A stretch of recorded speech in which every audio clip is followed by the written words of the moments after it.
Energy can neither be created nor be destroyed. It can be converted from one form to another.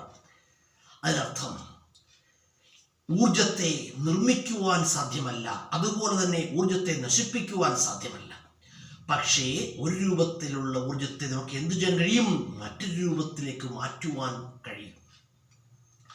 ഇത് പറഞ്ഞത് ലോകപ്രശസ്തനായ Albert ഐൻസ്റ്റീനാണ്. നമ്മുടെ ജീവിതത്തിൽ മനസ്സിലാക്കേണ്ട ഒരു കാര്യം, നമ്മളെപ്പോഴും അറിഞ്ഞിരിക്കേണ്ട ഒരു കാര്യമാണ്, നമ്മളുടെ വാക്കുകളോ പ്രവൃത്തികളോ മറ്റൊരാൾക്ക് ദ്രോഹമായിട്ട് മാറരുത്. അത് നമ്മൾ പ്രത്യേകം ശ്രദ്ധിക്കണം കേട്ടോ. അത് ശ്രദ്ധിച്ചേ മതിയാവും.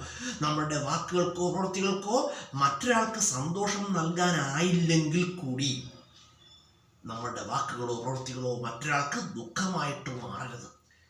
നമ്മളുടെ വാക്കുകളും പ്രവൃത്തികളും നിമിത്തം മറ്റൊരാൾക്ക് സന്തോഷമുണ്ടായിക്കഴിഞ്ഞാൽ,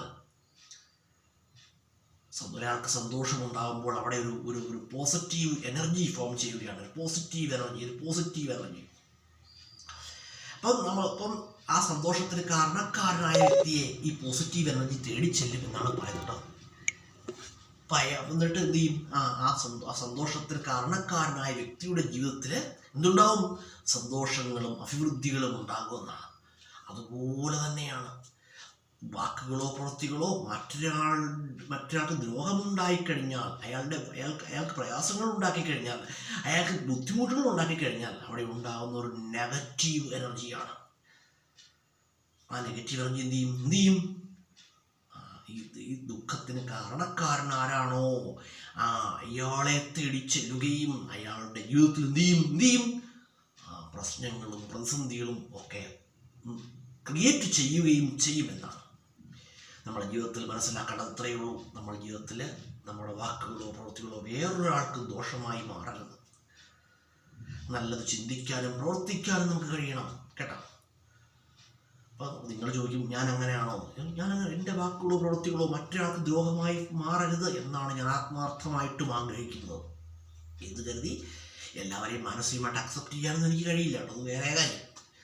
അപ്പം എനിക്കൊരാളൊരു മനുഷ്യനാണ്. നമുക്കറിയാം, ബഹുജനം പലവിധമെന്നാണ്. അപ്പം എനിക്കൊരാളോടൊരു ഒരു ഇഷ്ടക്കേട് ഉണ്ടായിക്കഴിഞ്ഞാൽ ഞാൻ അയാളിൽ നിന്ന് ഒരു അകലം പാലിക്കും. അത്രയേ ഉള്ളൂ കേട്ടോ. എന്ന് കരുതി നമ്മുടെ വാക്കുകളോ പ്രവൃത്തികളോ മറ്റൊരാൾക്ക് ദ്രോഹമായി മാറരുത്. നമ്മുടെ വൃക്ഷത്തിൻ്റെ ഒരു ഇല പോലും എന്തായിട്ട് മാറരുത്? അന്യന് ദ്രോഹമായി മാറരുതെന്നാണ് കേട്ടോ.